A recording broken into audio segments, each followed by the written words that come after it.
chia sẻ kênh giúp em ạ. Đây nó phải gọi là quá đẹp. Nó view đường cấp không?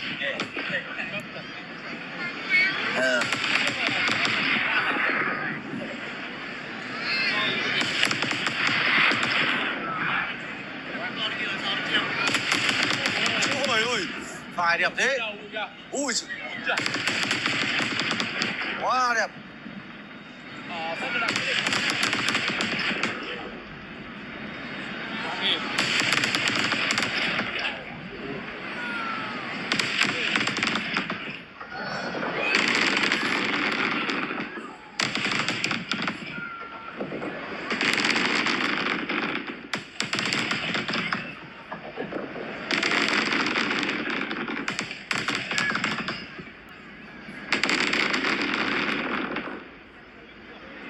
Mọi người follow chia sẻ kênh giúp em ạ. Úi dồi.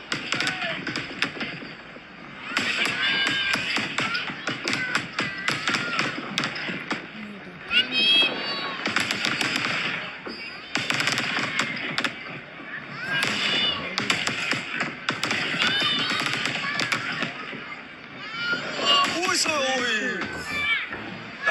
Đẹp quá. Trời ơi. Mọi người follow chia sẻ kênh giúp em với mọi người ơi.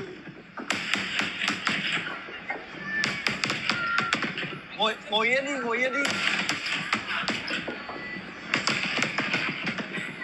À đấy, chụp mình là đẹp đấy.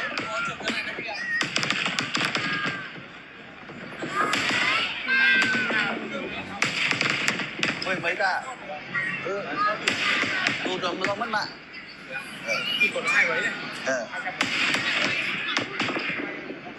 Nó mất mạng anh. Đó mất mạng này, mạng chậm chờn.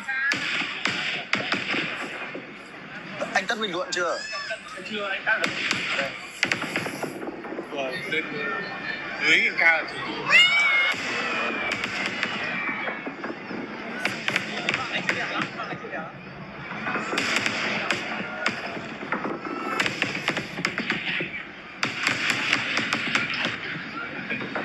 Rồi.